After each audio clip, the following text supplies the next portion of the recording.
Good morning, YouTube auto DIY enthusiasts. I'm back again with another video on repairing my 99 Ford Ranger XLT with the big 4-liter engine. Seems like I get one car in the garage to work on it and I have another problem. So this is one of my 5 cars that I have. Again, you see this large 4-liter engine. This is the car that my son is using. It has about 111,000 miles on it.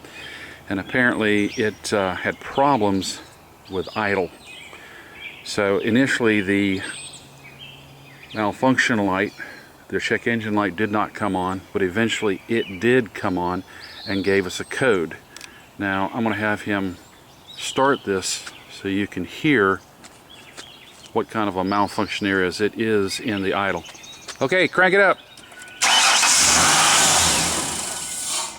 Alright,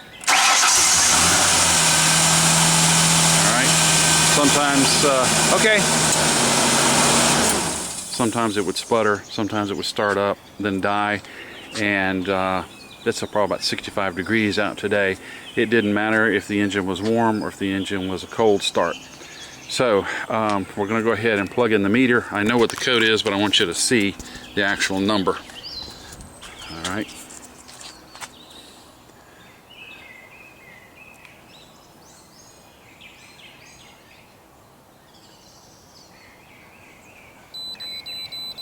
Now, have you turned the ignition?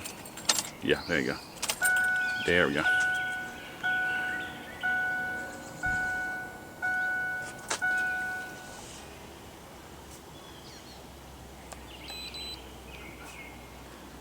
Okay.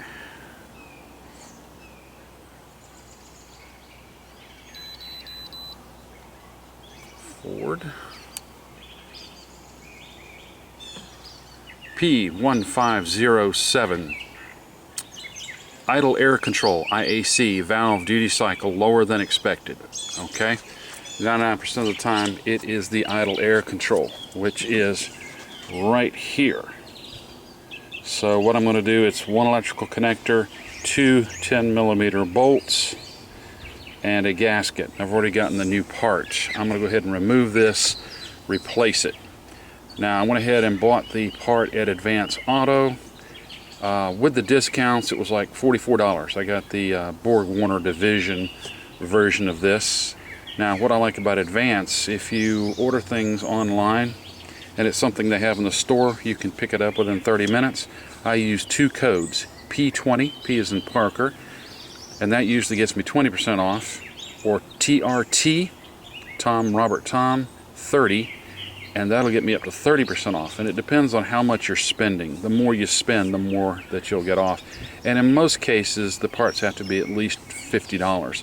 So I believe I got this idle air control for about $42 and tax. So I'm going to go ahead and remove this, and I'll be right back. I went ahead and removed these screws. There's, like I say, 10mm here, 10mm here, and the electrical connection I went ahead and removed after I took this off.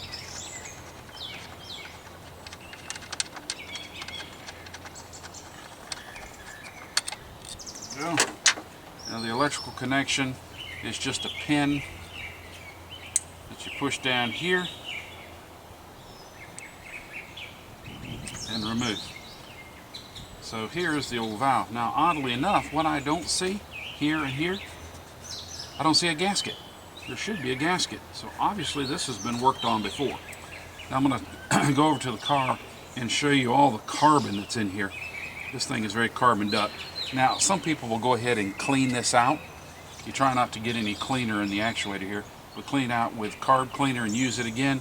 I've elected to go ahead and get a new part. Gosh knows how long this has been on here, and chances are it's going to sit there and carbon up again and have the same issue. So I spent the $40-something and got the new one. So let me take the camera over to the car and show you all the carbon. If you look in the ports, you'll see an awful lot of carbon. It was really hard to see with a flashlight, but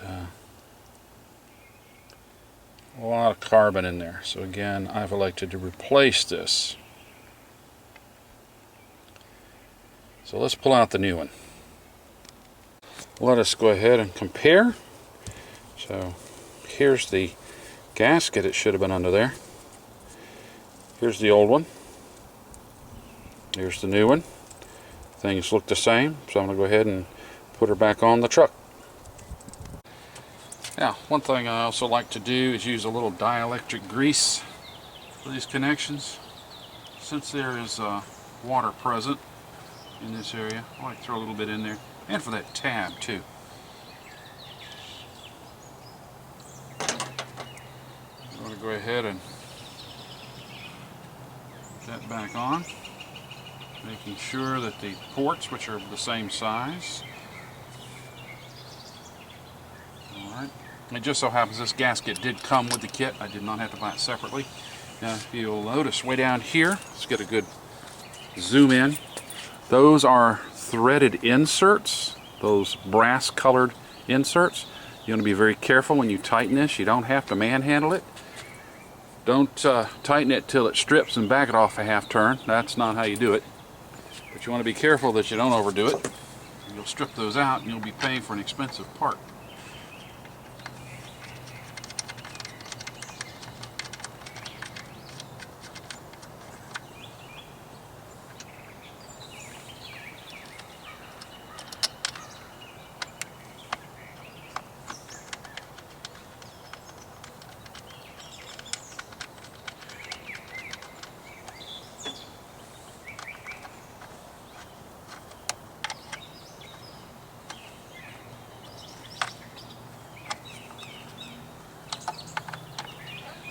Up evenly, and I'll be right back. I seem to have left my wrench in the other car.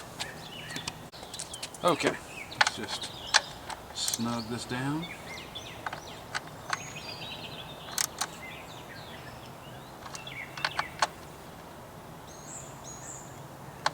And if I were talking torque, that's probably, I don't know, 8 foot-pounds or so at best.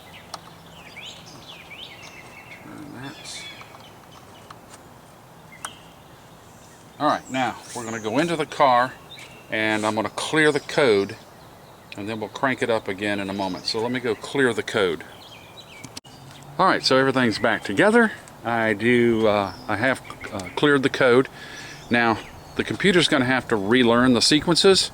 So I've read that you need to crank the engine, run it, take it for a drive of at least 5 minutes, turn on the air conditioner, turn on the headlights, and bring it back and then see how it operates.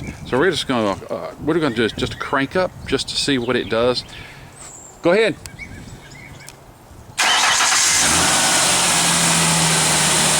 Wow, immediately it cranks up. So I'm going to have my son drive it around for about 5 to 10 minutes, again with the headlights on and the air conditioning running, putting maximum load on there. And we'll see how it does. We'll be back. I forgot one small detail. Here is the part. It's CarQuest, but actually it's BWD, Borg Warner Division, Engine Management Technology, and it was part 22972. Now again, this is the 4-liter engine that I have, 99 Ford Explorer XLT, automatic transmission, Super Cab. So my son is now back and we'll see if things are working correctly.